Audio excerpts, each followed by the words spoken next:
Coucou, bienvenue au Café des Burnies, le podcast qui prend soin des nanas en burn-out. Je m'appelle Sarah, je suis infirmière, naturopathe et ma mission est de t'aider à déculpabiliser, à sortir de ton isolement pour recharger tes batteries et être épanouie. Chaque semaine, que ce soit en solo ou avec une nana inspirante, on parlera dévalorisation, échec, mais aussi résilience, espoir, reconversion et surtout trichothérapie. Alors cette semaine, je vais te parler d'un événement. S'il y a bien un événement à retenir en ce mois de juin, c'est bien le Switch Challenge qui se déroulera sur 3 jours. Donc ça commence le 11 juin, ça va se faire dans un groupe Facebook privé et qui va te permettre de mettre en place de nouvelles habitudes, d'obtenir des astuces efficaces pour diminuer ta charge mentale, découvrir de nouvelles façons de gérer son temps et de l'optimiser et surtout en apprendre un peu plus sur toi parce qu'on le dira jamais assez. L'introspection, la connaissance de soi, c'est quand même la base de tout. Ça viendra confirmer ce que je vais te dire dans cet épisode concernant la procrastination et le fait de ne pas passer à l'action. Et tu pourrais trouver des astuces dans ce challenge qui vont te permettre de surmonter cette procrastination. Très humain, très naturel, c'est le fait de ne pas faire ce que tu dois faire ou passer ton temps à dire il faut que, arrête pas de te le répéter, il faut que je fasse ci, il faut que je fasse ça.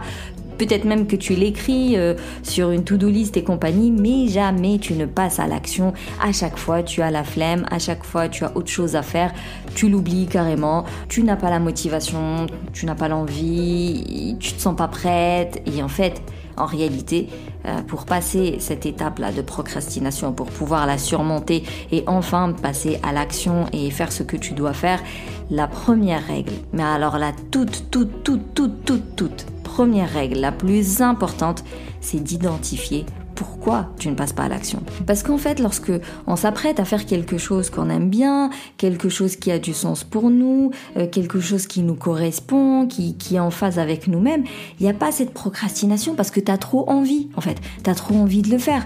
Tu le fais, tu te poses même pas la question, c'est parti et tu le fais. Alors il y a un truc très très simple, c'est que dans la vie, plus tu dors et plus tu dors. Plus tu procrastines et plus tu procrastines. En réalité, moins t'en fais et moins t'en fais. Donc si tu veux que tu changes, il va falloir que tu changes. Et seule l'expérimentation peut aboutir à un réel changement. Tant que les idées restent dans ta tête, elles vont rester dans ta tête. Elles vont générer de la charge mentale. Pire que ça, elles vont générer de la culpabilité, de la déception, de la tristesse, du stress. Ton mal-être sera toujours là. Donc tes journées qui ne te conviennent pas ne te conviendront toujours pas, donc ta désorganisation, si c'est ça ton souci, il sera toujours là, donc ta mauvaise, entre guillemets, ta gestion des émotions qui part en cacahuète, ce sera toujours le cas. Je veux dire, la procrastination fait que, non seulement tu ne vas pas changer vers le mieux, vers ce que tu as envie de tendre, donc tu auras du mal à te reconstruire après ton burn-in ou ton burn-out, mais en plus il va te plomber davantage parce qu'il va générer toutes ces émotions négatives qui sont encore une fois la culpabilité, le regret, la tristesse, la déception et juste la colère envers soi en réalité. C'est purée, je dois faire plein de choses et je fais rien, ou alors clairement de la dévalorisation, je sers à rien, je ne sais rien faire, ou de toute façon de l'impuissance, je vais jamais réussir, c'est tout, je vais me jeter par la fenêtre. Donc vraiment la procrastination, d'une part, elle t'empêche d'atteindre cette personne que tu as envie d'être, elle t'empêche de rebondir après ce burn-in ou ce burn-out, elle t'empêche d'avoir cette vie que tu as envie d'avoir, mais en plus, elle risque de t'achever alors que tu es déjà au sol. Est-ce que la tâche en question, elle est trop large, trop vaste et donc il faut la préciser? Est-ce que la tâche en question, elle est trop costaud, donc elle te fait flipper? À ce moment-là, pourquoi pas la décortiquer en toutes petites tâches et tous les jours tu fais une petite tâche et comme ça, au bout de plusieurs jours, plusieurs semaines, plusieurs mois, tu auras atteint la tâche complète. Est-ce que tu as peur de ne pas être à la hauteur et du coup on se lance pas dans la tâche parce que on a peur finalement que le résultat ne nous plaise pas et que ça ne reflète pas toutes nos compétences et qu'on n'aura jamais la reconnaissance qu'on aimerait avoir et donc inconsciemment le cerveau il se dit on le fait pas, on ne se lance pas, c'est mieux pour tout le monde. Ou alors La tâche en question, elle génère du stress qui est généralement alimenté par de la peur. La plus grosse peur, c'est la peur d'échouer, on est d'accord. Si tu as une notion d'échec bizarre, ça peut être ça. C'est-à-dire que tu préfères... Enfin, encore une fois, c'est inconscient tout ce que je te raconte ici. C'est pas du tout des choses que tu fais consciemment. Ça se fait dans ta tête tout seul et toi, t'es pas du tout consulté. Mais par contre, ça va se manifester par la flemme, j'ai oublié, j'ai pas le temps, il me manque ci, il me manque ça.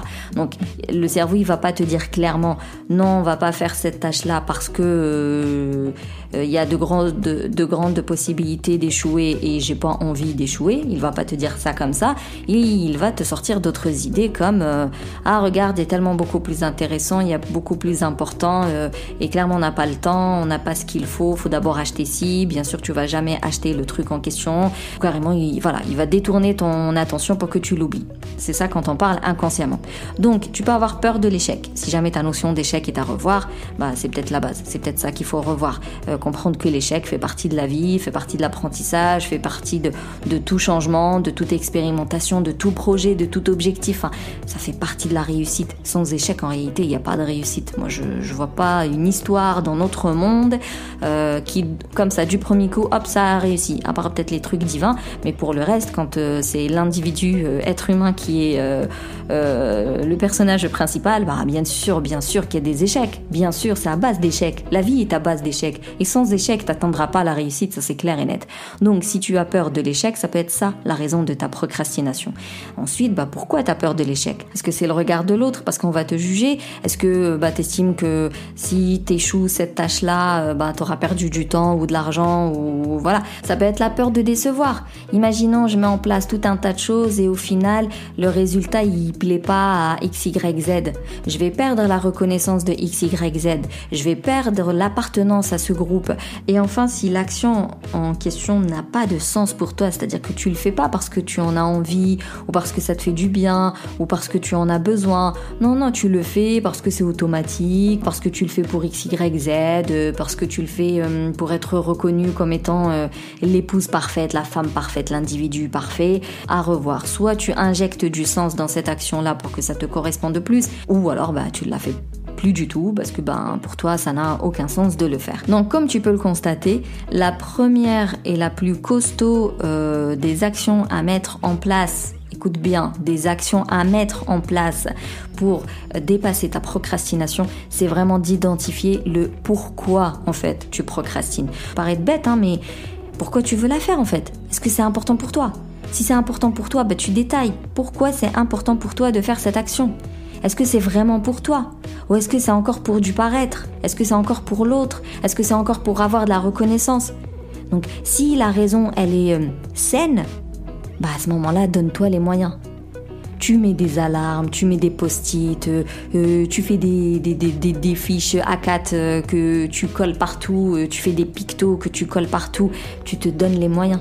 Il y a la technique des 5 secondes là, ou 3 secondes, 3, 2, 1, hop, t'es parti, 5, 4, 3, 2, 1, hop, et t'es parti, parce qu'il paraît que le temps, je sais plus si c'est 3 ou 5, en tout cas il y a un petit laps de temps où tu peux arnaquer ton cerveau, et donc 3, 2, 1, hop, et t'es parti, tu fais, sans réfléchir. Tu te lances à faire ton action sans te poser la question, est-ce que j'ai tout le matériel, est-ce que j'ai assez de temps, est-ce que je suis en forme, est-ce que les enfants rentrent bientôt, voilà, toute cette réflexion-là, tu la zappes, donc il y a cette fameuse technique de 3, 2, 1, hop, et tu te mets en route.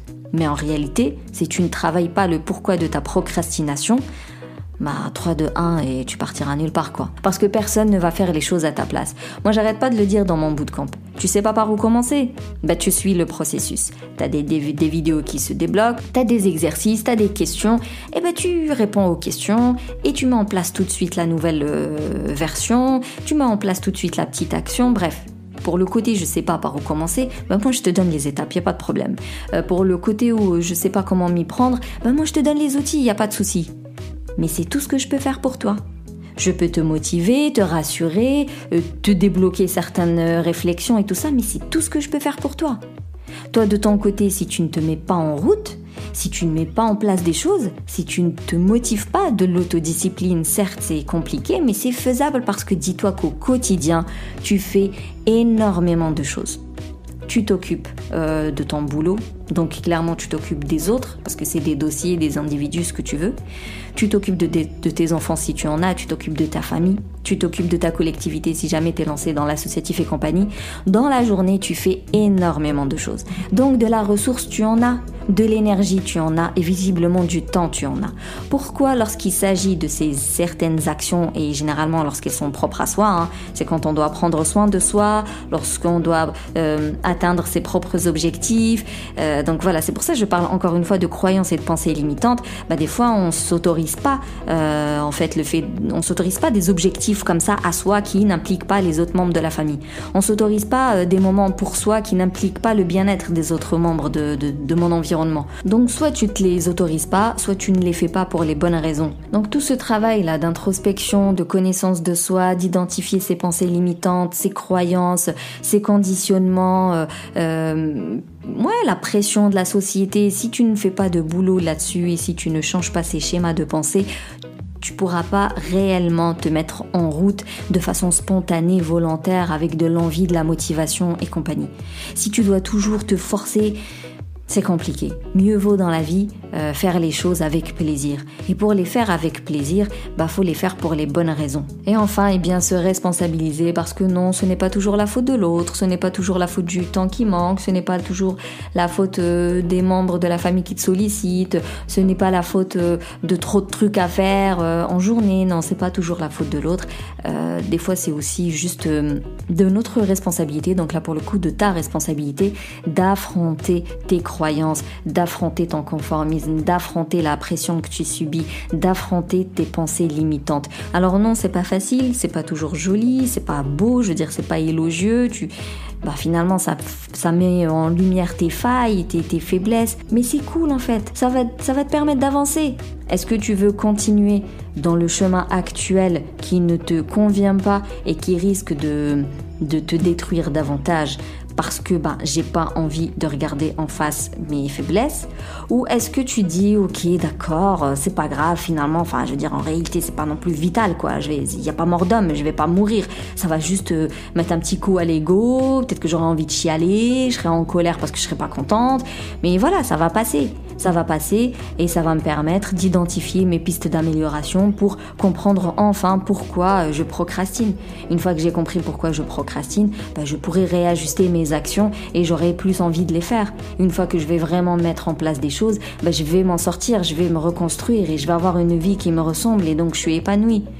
Moi, je sais que ma version de présenter les deux, elle est orientée, mais parce que je pense pas que ce soit la bonne réponse, en fait, la version 1 où, ok, je reste dans le déni et je fais nimp pendant tout le reste de ma vie. Non, c'est pas grave. C'est pas grave si le fait de travailler sur toi te montre que, tu manques de confiance en toi. Oui, t'as besoin de la reconnaissance de l'autre. Oui, t'as besoin qu'on dise que t'es trop chouette, trop forte, que tu te débrouilles bien, que tu sais bien faire les choses. C'est pas grave. De toute façon, le travail d'introspection, il se fait entre toi et toi-même. Des fois, tu peux être guidé par quelqu'un et sache que ce quelqu'un, il est jamais dans le jugement. Il veut juste te guider. C'est tout ce qu'il veut. Tout ce qu'il veut, c'est qu'il y ait un bon résultat, du changement et que qui se disent à la fin, ouais, t'as vu, j'ai réussi. Parce que faut pas croire, même moi, dans mon bootcamp, ce qui est le plus important pour moi, c'est que au bout des 5 mois, pour le coup maintenant, au bout des 5 mois, les filles, je les trouve plus fortes et plus épanouies. En fait, c'est ça mon but. Vraiment. Je sais que les gens croient que c'est que du business. Ouais, il y a une histoire de business derrière. C'est clair que je dois payer mes charges. Mais ma vraie réussite à moi, je me sens bien lorsqu'au bout du processus, je vois de la réussite. Sinon, tu crois quoi? Sinon, je vais me dire que je suis naze en fait. Je vais me dire que mon process, il est nul, il sert à rien. Il y a personne qui est sûr de lui à 100%, qui n'a jamais de moment de doute et qui n'a pas besoin de la reconnaissance et du bon résultat. Ça vient réconforter ma compétence en fait. Ça vient nourrir mon estime de moi-même. Donc, c'est du gagnant-gagnant. La personne qui te guide, son objectif, elle, c'est le bon résultat en fait, la transformation finale. Donc ne pense pas qu'on est là pour te juger, pas du tout. Ce moment-là désagréable où tu entends des choses qui te plaisent pas, sache que c'est pas fait pour te détruire ou pour te juger ou pour te critiquer. C'est juste fait pour t'ouvrir les yeux. Parce qu'on sait très bien que sans ça, il y aura pas de changement. Sans cette acceptation-là, il y aura pas de changement. On pourra te donner les meilleures astuces, les meilleurs outils du monde. Si tu n'acceptes pas tes faiblesses, si tu ne regardes pas en face tes failles, tu pourras pas avancer. Donc, encore une fois, l'introspection, c'est entre toi et toi-même lorsque tu fais ça dans ton coin, mais bon, c'est compliqué, c'est très subjectif, quoi. Donc, généralement, tu as quand même besoin de quelqu'un une tierce personne qui a un point de vue extérieur. Mais cette personne-là, elle n'est pas là pour te juger. Elle est juste là pour te guider, pour débloquer, pour appuyer là où ça fait mal. Parce que c'est nécessaire, c'est l'étape un peu relou. Mais une fois que cette étape-là, elle est passée, tout le reste est beaucoup plus facile, plus léger, plus évident. Donc voilà, si je devais récapituler cet épisode, eh bien je te dirais que la procrastination, le plus important, c'est de comprendre le pourquoi. Et une fois que tu as identifié, tu verras que c'est vachement lié à des schémas de pensée. Et là, ton travail, c'est de bosser sur ces schémas de pensée-là. Et ce n'est pas forcément des bons moments au début, parce que oui, tu vas être vulnérable, oui, on va pointer du doigt des choses pas sympas, mais ce n'est pas grave, il n'y a pas mort d'homme, ce n'est pas un truc de fou, ça va faire mal un peu, mais après ça va passer et ça va te permettre de réajuster, déjà de déconstruire le schéma de pensée et voilà, de le modifier et ensuite de réajuster les actions. Et lorsque ça aura plus de sens pour toi, lorsque tu seras plus en phase avec les raisons pour lesquelles tu veux mener à bien ces objectifs, tu verras que tu seras beaucoup plus motivé et la procrastination, ce sera de l'histoire ancienne. Mais enfin, se responsabiliser, c'est la base. C'est-à-dire que personne ne peut faire les choses à ta place. On peut te donner des outils, des moyens, une logique, une réflexion, des questions. On peut te guider, on peut te motiver, mais il n'y a que toi qui peux faire. Et moins t'en fais, et moins t'en fais. Et plus tu procrastines, et plus tu génères des émotions négatives. Donc franchement, dans tous les cas, il y a des émotions négatives. Alors j'ai envie de dire, autant te lancer dans le travail d'introspection et de faire face à tes failles. Et au moins, là pour le coup, les émotions négatives, c'est pour la bonne cause. Alors que les émotions négatives de la procrastination, ça sert à rien si ce n'est à te plomber. Donc si tu veux te reconstruire après un burn-in, un burn-out, si ta vie ne te correspond pas et que tu as envie qu'elle change, si tu veux qu'il y ait de réels changements, de la vraie transformation, il va falloir passer sur le billard. Il va falloir disséquer tes pensées, comprendre pourquoi tu fais les choses et quand il y a des mauvaises raisons, va falloir réajuster tout ça. Et ce mois-ci, il y a bien un événement qui pourrait t'aider à faire ce travail, c'est le fameux Switch Event qui aura lieu fin juin, donc ça va être le 25, 26, 27 juin. C'est un événement mais complètement en ligne, c'est-à-dire en live. Il y a une grande partie sur la connaissance de soi, il y a une grande partie sur le bien-être. Moi personnellement, je vais intervenir pour parler des routines self-care, mais il y a énormément d'autres intervenants, il y a 19 experts exactement qui vont parler des freins quand on se met, les fameuses pensées limitantes. On va parler de la connaissance de soi, de l'introspection, du bien-être, mais aussi de l'organisation, de l'optimisation, de l'efficacité, de l'efficience, de la productivité et voilà, vraiment de la gestion du temps et comment atteindre ses objectifs. Je te mets le lien du challenge qui est en descriptif comme d'habitude. Je t'encourage vraiment à participer à ce challenge. Je t'ai dit, même moi j'y suis inscrite. On se verra donc dans le groupe Facebook. On se verra pendant ces 3 jours de challenge et puis je te donne rendez-vous le 25, 26 et 27 juin pour cet événement transformationnel comme il l'appelle. Si tu as d'autres questions, tu sais où me trouver. Sinon, merci plus pour ton écoute. Si tu veux soutenir le Café des Burnies, tu peux me laisser un avis, je le lirai aux prochains épisodes. Tu peux me mettre 5 étoiles, ça me permet d'être bien référencé sur Apple Podcast et donc de faire vivre le podcast. Surtout, tu le partages à quelqu'un qui pourra en avoir besoin. Et sinon, on se capte sur Instagram pour continuer à papoter. Et je te dis à la semaine prochaine. Et d'ici là, booste ton feeling good.